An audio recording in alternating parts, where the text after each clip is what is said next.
이번 대선에서 부산 경남이 최대 승부처가 될 것이라는 예상이 나오고 있습니다. 경남에서는 도지사 선거도 치러야 하는데요. 경남 거제가 지역구시죠. 김한표 의원 나오셨습니다. 어서 오십시오. 예, 안녕하십니까. 예. 대선과 맞물려서 도지사 선거도 있습니다. 그렇습니다. 대선 전망 어떻게 하고 계십니까? 굉장히 어려운 질문이신데 지난 2010년도 지방선거 또 그 이후에 여러 선거를 보면 민심이 많이 요동치고 있지 않느냐 이런 생각을 감출 수가 없습니다. 우리 박 후보께서 얻어야 할 그런 득표 상황은 그렇게 예전처럼 그렇게 쉬운 상황은 아니다 이렇게 판단을 하고 있습니다. 또 그제는 사실 우리 부산 경남 전체로 봐서도 야권 성향이 전통적으로 좀 강했죠. 지역 사정도 있고요. 그런 부분들이 아무래도 이번엔 강하게 작용하지 않겠느냐 이렇게 보아지는데 어떤 대책 세우고 계십니까? 우리 밑바닥 민심을 통해서 박 후보에 대한 지지를 높여야 된다. 저는 늘 그렇게 생각하고 있습니다. 특히 정말로 이 자유민주주의 수호 체제를 통해서 그간 우리 산업화를 이루었던 그런 흔적들이 우리 거제 곳곳과 우리 PK 지역에 많이 있습니다. 그래서 이런 부분들을 지속적으로 발전시켜 나가야 하고 또 그러기 위해서는 안정적인 성장을 통해서 우리 경남, 부산 또 울산을 발전시켜 나가야 하는 그런 형편에 놓였기 때문에 의원님께서 이제 무소속으로 당선이 되셔서 또 이번에 새누리당에 입당을 하시면서 새누리당의 어떤 갈등도 좀 노출이 됐습니다. 그 당연할 수 있는 이야기들이니까 또 그런 부분도 좀 악영향을 미치지 않을까 이런 예상도 있는데 어떻습니까? 어떤 행위든지 정치인 행위에는 명암이 아니겠습니까?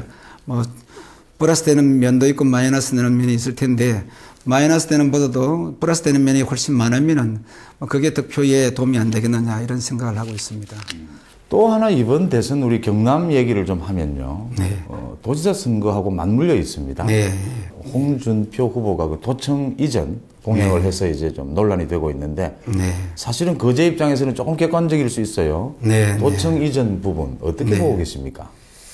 저는 제일 중요한 게 이건 지역 이기주의로 흘러서는 안 된다는 생각을 먼저 갖고 있고 그 다음에 지역 민심이 또 어떻느냐 아무리 좋은 것도 우리 시민들이 싫어하시면 그런 방향으로 흘러가는 것은 문제가 있다고 보기 때문에 그런 관점과 함께 이 두 가지 측면을 함께 봐야 된다고 생각되어집니다.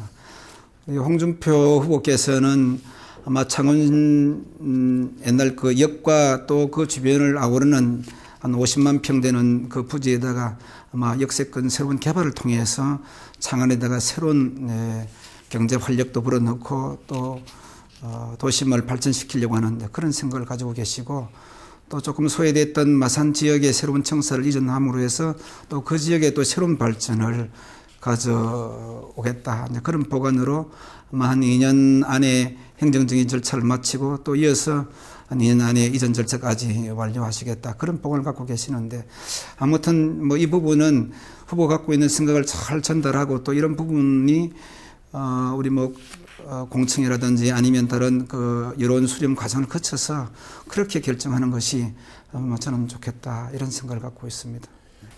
거제 얘기 좀 해보겠습니다. 거제 하면 우리 한국 조선업의 메카라고 얘기할 수 있는데 조선업 불황이 상당 기간 오래됐고 또 앞으로도 계속 조금 이어진다 이런 전망들입니다.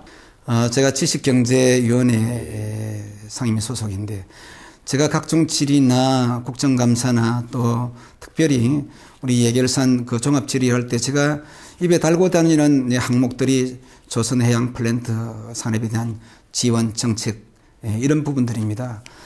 문제는 이 중소조선소 업체들이 부도나거나 굉장히 또 일감이 떨어지고 결국 이런 상황 속에서 지금 헤쳐나가야 되는데 정말로 그 어려운 환경에서 우리 고생하시는 우리 근로자들 생각하면 저 참 가슴이 참 답답하고 마음이 많이 아픈데 그래서 이런 부분을 우리 국가에서 정책적으로 지원을 해야 된다. 저는 늘 이렇게 생각하고 있습니다. 새누리당요. 전신 한나라당 텃밭에서 사실은 무소속이나 야당으로 도전한다는 게 굉장히 어려운 일이죠. 16대에 이어서 18대 또 이번 이렇게 3번씩 총선에 또 출마를 하셨고 여러 가지 부분으로 고생도 많이 하셨는데 이렇게까지 국회의원이 꼭 되셔야 되겠다 생각하신 이유 어디에 있습니까? 일단 정치를 한번 바꿔보고 싶다. 대한민국 정치가 그동안 우리 국민들로부터 때로는 외면당하기도 하고 질타를 받기도 하고 그런 선상에서 나온 게 안철수 신도름 아니었느냐 이렇게 본다고 하면 이제 좀 정치가 좀 달라져야겠다는 어떤 그런 생각을 깊이 했었죠. 선거를 오래 하셔서 그런지 사실은 재산 등록을 보니까 상당히 힘드시겠다 이런 생각이 들던데 그런 어려움은 없습니까? 제가 마이너스 9,800여만 원을 신고를 했었죠. 이렇게 어렵게 되셨는데 좀 구체적으로 정말 19대 국회 4년 동안 이것 하나만은 꼭 이뤄놓고 싶다라고 하시는 게 있으면 한 가지만 말씀해 주시죠. 제일 우리 시민들께서 정치에 대한 혐오감을 가장 많이 느끼는 것 같아요. 국회에서 서로 싸움하고 또 인격적인 그런 행동을 통해서 정치가 저래서 되겠느냐 이런 탄식을 하시는 경우가 참 많은데 적어도 이런 경우는 없어야겠다. 예, 오늘 시간 내주셔서 고맙습니다. 예, 감사합니다.